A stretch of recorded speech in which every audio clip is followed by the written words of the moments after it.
అక్కడ ఈ తొక్కిసలాటలో కొందరు శివైక్యం కావడం, లింగైక్యం కావడం ఎంతో కలవరపరిచింది, ఎంతో బాధాకరమైన విషయం. అది జరగవలసింది కాదు.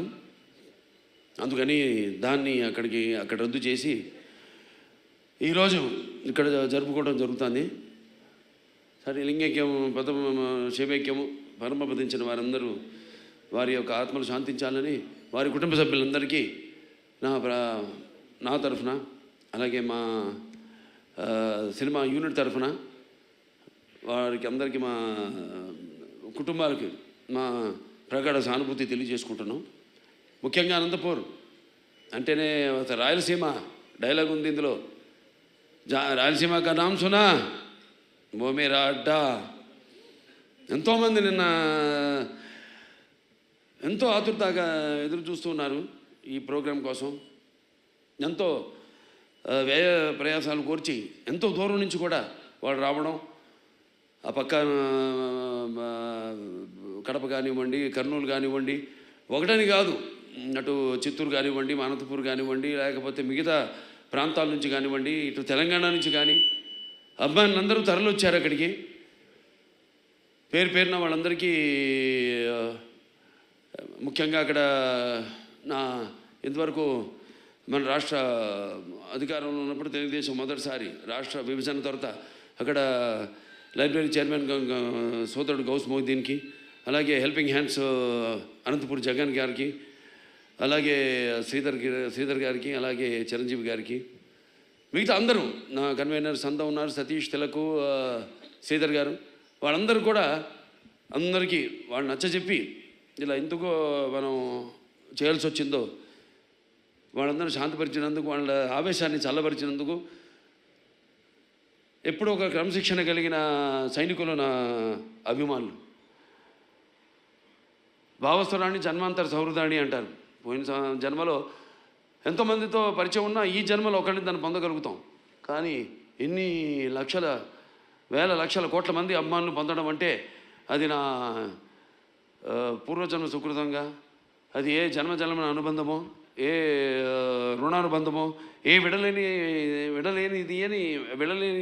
అనుబంధమో కదా అని నాకు అనిపిస్తూ ఉంటుంది.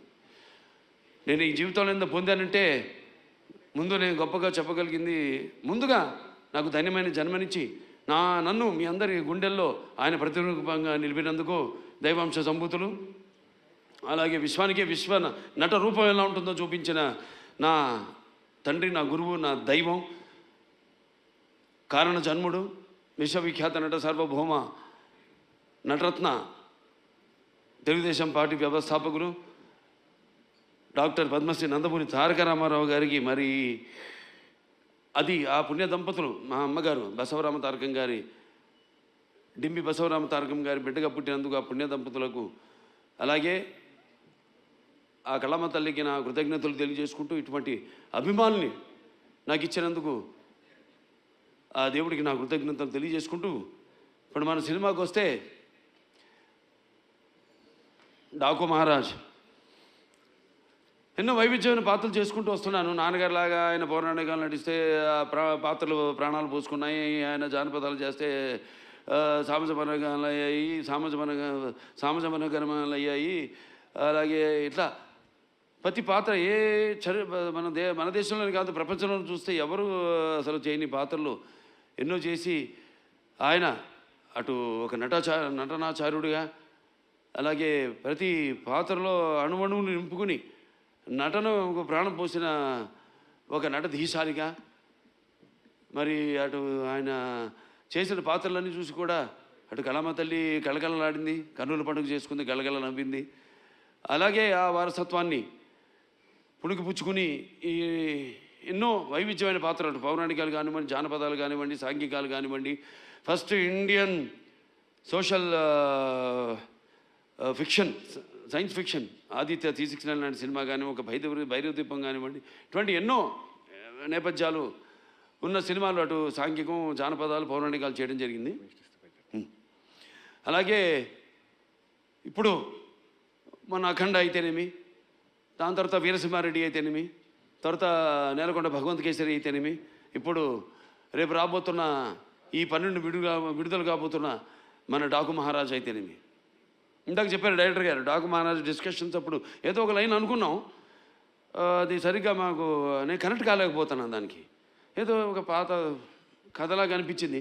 మళ్ళీ ఎందుకంటే ఆల్వేస్ రీసెర్చ్, ఎప్పుడు నా మీద నేను రీసెర్చ్ చేసుకుంటున్నా, అభిమానులు ఏం కోరుకుంటున్నారు నా నుంచి. అలాగే ఒక నేలకొండ భగవద్గీతలో ఒక ఇన్స్పెక్టర్ క్యారెక్టర్ని నేను చెప్పడం జరిగింది. దాన్ని అంతకుముందు ఆ పాత్ర లేదు. అలా దాన్ని బ్రహ్మాండంగా మలిచారు డైరెక్టర్ అయితేనేమి, ఆ రచయితలు అయితేనేమి. అలాగే ఈ సినిమాలో కూడా ఆదిత్య 69లో శ్రీకృష్ణదేవరాయల మారువేషంలో వచ్చి కృష్ణకుమార్ని కాపాడడం, అది అలా ఉండిపోయింది. ఫ్యాన్స్ అందరి గుండెల్లో కూడా ఉండిపోయింది ఆ పాత్ర. అటువంటి పాత్రలో కనిపిస్తే నేను బాగుంటుంది, సినిమా ఫుల్ లెంత్ కనపడితే బాగుంటుంది అనుకున్నాను. సో దాన్ని నేను వ్యక్తపరచడం జరిగింది. ఏమండి, మన ఫ్యాన్స్ ఉన్నారు, ముందు వాళ్ళని డిసప్పాయింట్ చేయకూడదు మనం. నాన్నగారు ఒక సర్దార్ పాపారాయుడు అయితేనేమి అటువంటి ఒక గెటప్లో మనకు కనిపిస్తే బాగుంటుంది అని అనుకున్నాం. అక్కడి నుంచి స్టార్ట్ అయింది కథ, మా ప్రయాణం. దాంట్లో మరి ఎటువంటి సమస్యను మా ప్రతి సినిమాలో మహిళలకైతేనేమి వినాశ్రయం జననం నాస్తి, వినాశ్రయం గమనం నాస్తి, వినాశ్రయం జీవం నాస్తి, వినాశ్రయం సృష్టి రేవ నాస్తి. ప్రతి సినిమాలో కూడా మహిళలకు ఒక ప్రత్యేకమైన ఇంపార్టెన్స్ ఉంటుంది. అలాగే ఏదో ఒక సందేశం, మంచి సందేశం ఇవ్వాలి మనం అన్నప్పుడు దాన్ని మనం చూస్తారు సినిమాలో. మొత్తం చెప్పేస్తే ఎలా, రేపు ఏ సమస్యను మేము తీసుకున్నాం, అసలు దాని మీద మన తెలుగు వాళ్ళ గొప్పతనం ఏంటి అన్నది కూడా ఈ సినిమా ద్వారా చెప్పడం జరిగింది. ఇలా ఒక కథను బ్రహ్మాండంగా మళ్ళీ డైరెక్టర్ గారు దాన్ని కన్సీవ్ చేసుకుని, మళ్ళీ ఆయన టీము మోహన్ కృష్ణ గారు అంతా ఉన్నారు, అందరు కలిసి ఒక బ్రహ్మాండంగా ఉన్న కథగా దాన్ని రూపొందించారు. అదే మన డాకు మహారాజ్. టైటిల్ వచ్చేసరికి మన డాకు మహారాజ్ అంటే ఎలా ఉంటుంది అన్నది ఒక చిన్న అనుమానం ఉండేది.